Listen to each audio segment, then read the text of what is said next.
I blacked out at my own kitchen table. Not the first time, but the first time I noticed the pattern. It was a Sunday in late October, the kind where the light comes through the windows, golden and slow, and you think everything is fine. My husband had made his famous roast chicken. His mother had brought her green bean casserole, the one with the crispy onions on top, the one I used to genuinely love. We were all sitting around the table I'd picked out at a little antique shop in Asheville on our honeymoon.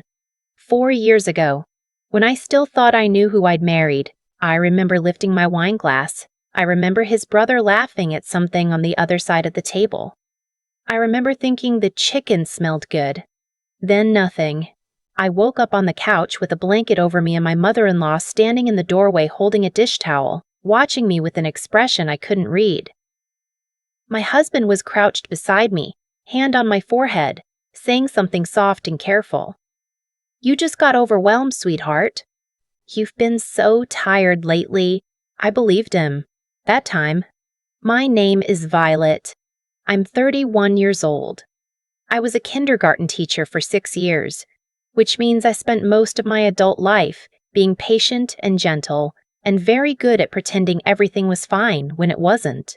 I was also, for 4.5 years, the wife of a man named Scott. Scott was handsome in that quiet, understated way, the kind of man people trust immediately. He coached youth soccer on weekends. He remembered everyone's coffee orders. He sent my mother flowers on her birthday without being reminded. When we got engaged, my maid of honor, my best friend since sophomore year of college, told me she'd never seen me so happy. She was right. I had never been so happy. And I had never been so happy. And I had never been so wrong. The Sunday dinners were his idea. Every week. Same cast. Scott, me, his mother, his brother. Sometimes his brother's girlfriend. Always the same table. Always wine. Always some elaborate thing. Scott had spent all afternoon cooking. He loved to cook. I used to love that about him. The blacking out started small. I'd get dizzy halfway through dinner and need to lie down. I'd wake up an hour later, groggy, the dishes already done, everyone gone or quiet. Scott would say I'd just fallen asleep. "You work so hard, you never rest enough." The second time it happened, I went to my doctor. She ran blood work. Everything came back normal. Slightly low iron, she said. "Take a supplement, get more sleep." I took the supplement. I got more sleep. The next Sunday, I blacked out again. By the 4th time, I'd started to feel something I didn't have a word for yet. Not fear exactly. More like the feeling you get when you're reading a book and you realize 20 pages and that you've been reading the same page over and over without understanding a single word. A low, humming wrongness. I didn't say anything. I didn't even let myself think it all the way through. Not yet. I just started paying attention. The 5th Sunday, I poured my wine and then didn't drink it. I made a show of lifting the glass, tilting it toward my lips, setting it back down. I picked up my water instead and drank that. I ate everything on my plate. I laughed at his brother's jokes. I helped his mother clear the salad bowls. I was, by every external measure, a perfectly normal woman having a perfectly normal Sunday dinner. Halfway through the main course, I excused myself to use the bathroom. I was gone maybe 4 minutes. When I came back, my wine glass was slightly fuller than I'd left it. I stared at it. Just for a second. Then I looked up and Scott was watching me. Not in a worried way, not in a loving way, in a measuring way. Like he was waiting for something. I sat down. I did not drink the wine. I pretended to. I tilted the glass. I swallowed nothing. I smiled.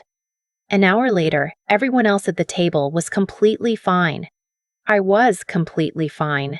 And I understood, sitting there in the candlelight with my husband's hand resting warm on my knee, that someone had been drugging me every Sunday for at least 2 months, in my own home, at my own table.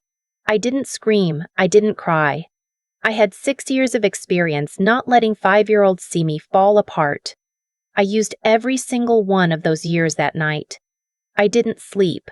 I lay in the dark beside Scott and listened to him breathe and tried to understand what I was dealing with. Why? That was the question that kept circling. Scott made good money. He was a project manager at a commercial real estate firm. 6 figures, solid. We weren't struggling. We didn't fight about money. We barely fought at all, which I'd always taken as a sign of a healthy marriage, and now understood might have been a sign of something else entirely. I thought about the life insurance policy. We'd taken it out 2 years ago, after my doctor found a small benign cyst, and we'd both gotten scared about mortality in that abstract, newlywed way. Standard stuff, we thought. $1 million each, term life. The agent had come to our house, and we'd signed the papers at the kitchen table and then gone out for tacos. $1 million. I thought about the way Scott had been traveling more for work lately.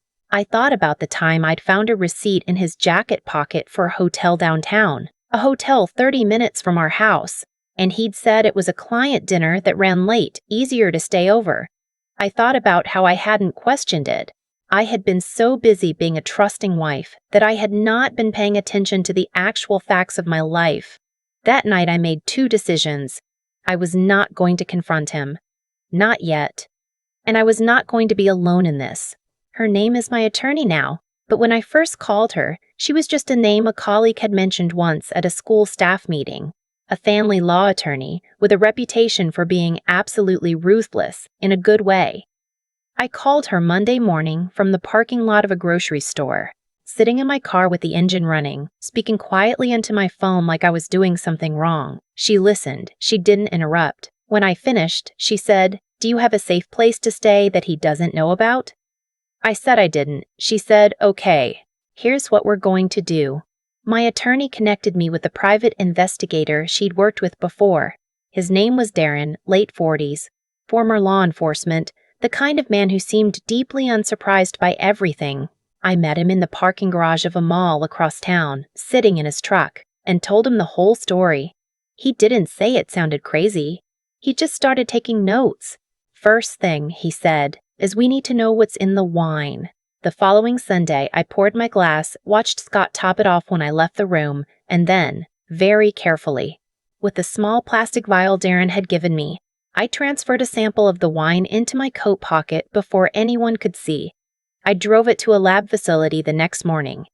3 days later, Darren called me. "Zolpidem," he said. "Dissolved. It's a sleep medication, generic Ambien. In that concentration, in wine, it would put most people out in under an hour." I sat in my car in the school parking lot and pressed my hand flat against my sternum, like I could hold myself together from the outside. "Who has access to that medication?" I asked, already knowing the answer wasn't Scott. Scott slept fine. Scott had never had a prescription for anything stronger than allergy medication.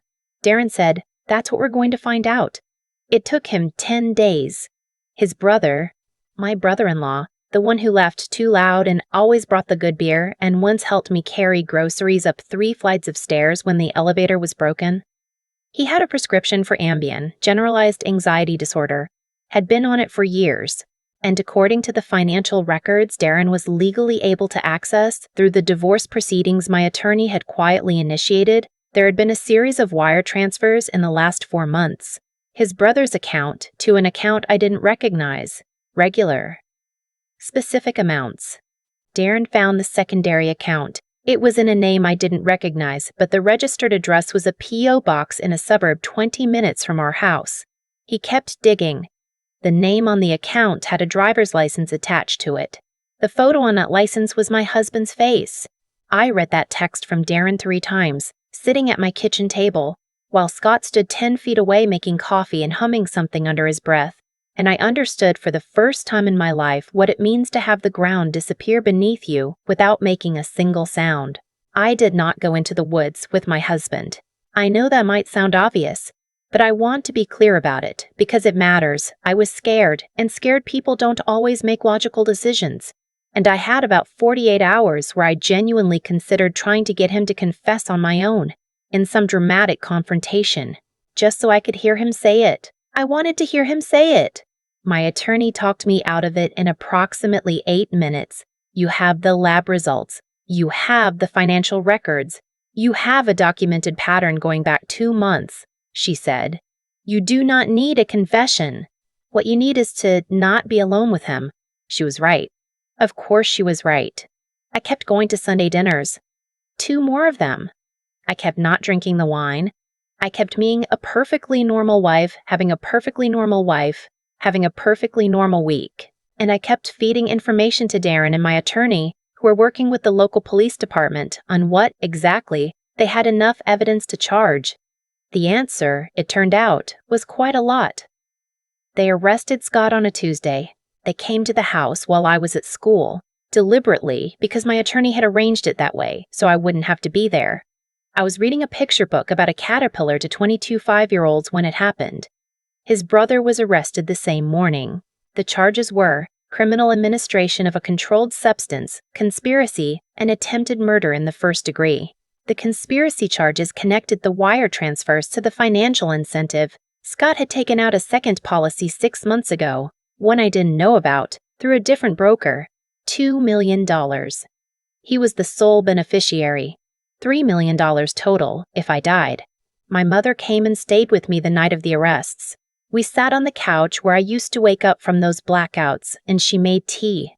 And neither of us said very much. At some point, she put her hand over mine and just held it there. I didn't cry until much later. When I did, I cried for a long time. There are things I've had to make peace with, slowly, in the year since. I'd had to make peace with the fact that I missed it, that I loved someone, genuinely, fully, in the way you love someone when you've planned a life with them and bought furniture with them and argued about paint colors and thought about what to name your kids someday.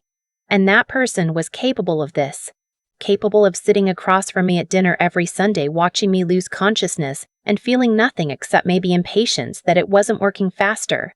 I'd had to make peace with the fact that his mother knew. Not all of it, but something. Darren found evidence that she'd been told there were complications in the marriage that might resolve themselves soon. She hadn't asked what that meant. She hadn't wanted to know. She got a check too, a smaller one from the same account. $20,000, 4 months before the arrest. She's cooperating with prosecutors now, in exchange for reduced charges. I go to therapy every Thursday. My therapist has a small succulent collection on her windowsill, and she never lets me get away with saying I'm fine when I'm not. She is the right kind of ruthless for that kind of work. I've moved out of the house. Sold it actually, which was complicated by the ongoing legal proceedings but ultimately worked out, and I bought a small place of my own, a 2-bedroom with a porch and a backyard and a kitchen where I get to decide exactly what goes in every single glass. The insurance company, the one for the legitimate policy, the one I actually knew about, launched their own investigation after the criminal charges were filed. They discovered that Scott had attempted to restructure the policy beneficiary 3 months before the arrests. That attempt flagged. As part of the subsequent cooperation agreement, the insurer paid out a fraud detection reward, 15% of the policy value that had been at risk. It's not $1 million, but it's enough to start. Scott pleaded guilty 8 months ago. He is serving 22 years without the possibility of parole for the first 12. His brother took a plea as well, 16 years. When the judge read the sentence, I was sitting in the second row of the gallery. I had a yellow legal pad in my lap that I'd been gripping so hard my knuckles had gone white. My maid of honor was on my left. My mother was on my right. My attorney was at the table in front of me, and when the sentence was read, she turned around and gave me one precise, decisive nod. I nodded back. I didn't feel triumph exactly. I felt something quieter than that, something that takes longer to name, like a door closing on a room you're never going to live in again, and understanding, finally, that you don't want to. I teach the same kindergarten class I've always taught, same school, same building, though they repainted the hallways over winter break. A soft yellow now instead of the old beige. And the kids keep stopping in the hall to notice it, pointing and saying things like, "It looks like sunshine in here." They're right. It does. I have a garden now. Tomatoes, mostly, and some herbs I keep killing and replanting. My sister comes over on Saturday mornings sometimes, and we drink coffee on the porch and don't talk about any of it unless I want to. And mostly I don't want to anymore. Not because I'm not still processing. I am. I will be for a long time. My therapist is very clear about that. But because there is something in me that is done, letting it be the loudest thing. I had dinner with a friend last month, not a Sunday dinner, a Thursday. Thai food, a place near her apartment, good dumplings. I ordered a glass of white wine, and I held it in my hands for a moment before I drank it, just for a second, and she saw me do it and she didn't say anything, which was exactly right. I drank the wine. It was fine. I was fine. Not in the way I used to say it, reflexively, automatically. The way you say fine when what you mean is, please don't ask, but genuinely. In the slow, complicated, built back from scratch way that doesn't look dramatic from the outside at all. I'm fine. I'm building. And every Sunday morning now, I sleep in as long as I want, in my own house, in my own bed, and I wake up to my own kitchen and my own coffee and my own window with the light coming through it, and I think, this is mine. Just mine. That's enough. That's more than enough. I've thought a lot about the moment it all turned, not the arrest, not the sentencing, but the Sunday night I sat at my own dinner table and pretended to drink from a glass I knew was poisoned. That was the moment everything changed. Not because I did something dramatic, because I finally paid attention. That's the thing nobody tells you about survival. It's mostly just noticing. It's slowing down enough to see what's actually in front of you instead of what you've decided to believe. I had decided to believe in Scott, and I don't regret that, exactly. I think the version of me who chose him was doing the best she could with what she knew. But there's a cost to trusting someone so completely that you stop asking questions. There's a cost to being so committed to the idea of a good life that you explain away everything that doesn't fit. Every time I woke up on that couch, groggy and confused, Scott told me I was tired. And I accepted it because it was easier than the alternative. I was a kindergarten teacher.